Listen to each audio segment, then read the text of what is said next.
Young and the Restless. Adam's latest move reignites an old rivalry. Plus, who is Diane's accomplice? Show title. This week on Young and Restless, there was a lot happening at different moments. I remember thinking to myself after watching one episode, wow, they really did have something for everyone in there. Then, why is it still so frequently uninteresting? I put the blame on the inane conversation. As we continue to move forward into the spectacular 50th year of the soap opera, here's hoping that things are starting to look more dramatic.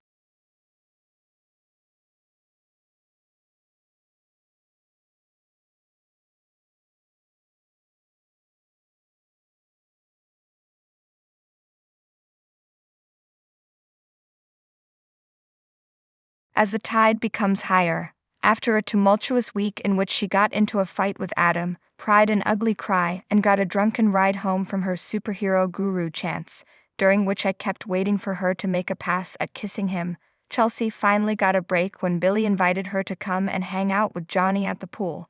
This was Chelsea's first win in what had been a string of unfortunate events.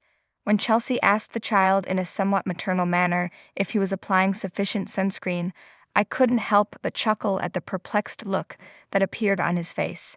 Yes, this has the potential to blow up in our faces.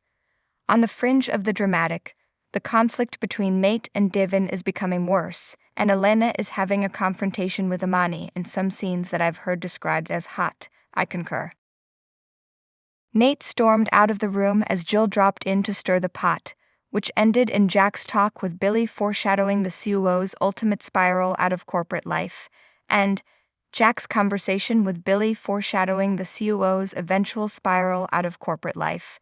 To tell you the truth, things are a little bit chaotic at Chancellor Winters right now, which is actually kind of entertaining. Having said that, there is still an excessive amount of babbling about business. The more you talk about forecasts and podcasts, the less interested we are in hearing about them. Illicit passions. The fact that Sally and Nick will engage in sexual activity has become public knowledge. The preview in which Adam was about to pull the door handle as they were making out on the office sofa was the pinnacle of suspense, and I adore the soapiness of the situation. Having said that, I'm surprised there hasn't been more tension built up between Sally and Nick about this. Aside than that, I understand the timing. Sally came very near to kissing Adam at the rooftop bar in the events that took place on Friday. Therefore, boinking Nick will obviously be a knee-jerk reaction to her conflicting emotions. Regarding Nick, the fact that he will act in such a way against his brother at the very moment when he asserts for the first time that he now comprehends and empathizes with him makes it all the more difficult for viewers to stomach. Is it possible that it was a dream? Yes, without a doubt.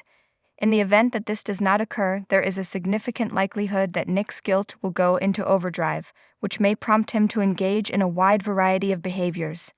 Will he approach Sharon instead? Will he and Sally try to cover their tracks, or will they be discovered? Will Sally get back together with Adam, who will find out about this at a later period, if the answer is yes? It does not matter how Adam finds out that they have been hooking up. You already know that this will be a betrayal that has the potential to completely turn him back to the evil side. Battle of the Gods and Monsters. Concerning Adam, it should not come as a surprise that his relocation to Jabhat generated some problems. Even though they had a disagreement about the new employee and he made a promise to prove himself, Jack and Billy were the ones who really got into it with each other. This caused several fans to get frustrated. Nonetheless, those conflicts regarding Adam's employment at Jabhat won't be the only ones that arise. As was to be anticipated, Victor's response was that he considers it a betrayal, in sequences that were wonderfully performed by Eric Braeden and Mark Grossman. There was no room for doubt that this would renew the animosity between Jack and Victor, and spoilers for Young and Restless confirm that this will indeed happen. Who are these restless old people? The renowned soap opera is about to begin its 50th year, and the older cast members are in store for some juicy storylines. On the other hand, the younger set, or at least what was left of it, has been shipped off to college.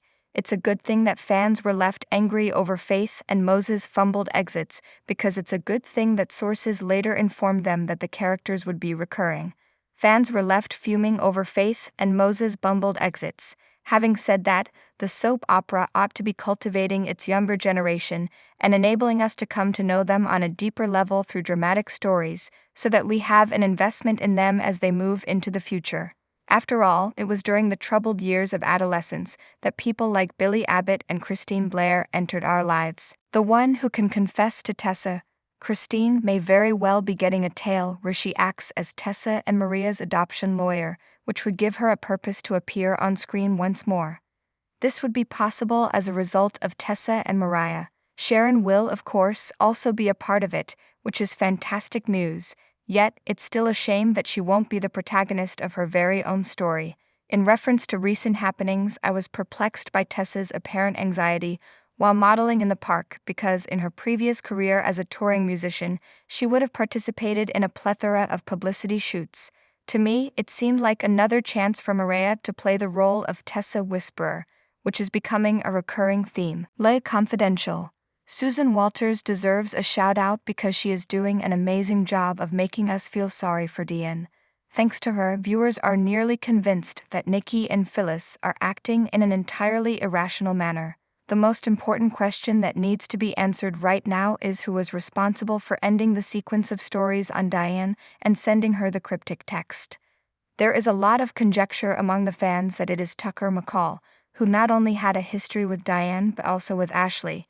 It is entirely possible, as he is a person who would actually have the power to pressure an editor, and he could be one of the characters returning for the 50th anniversary year. However, guesses that he would be played by the incoming Trevor Street John seem unlikely because that actor isn't the right age to play the role.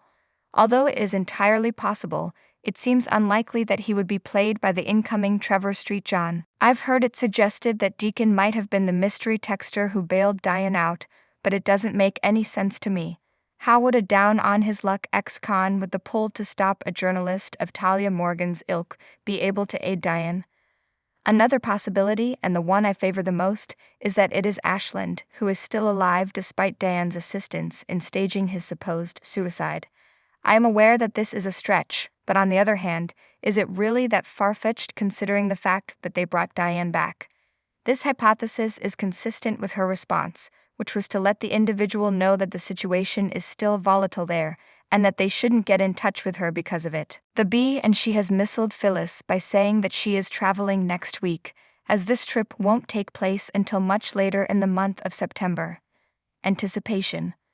This is merely my personal view. Feel free to chime in and contribute to the discussion down below.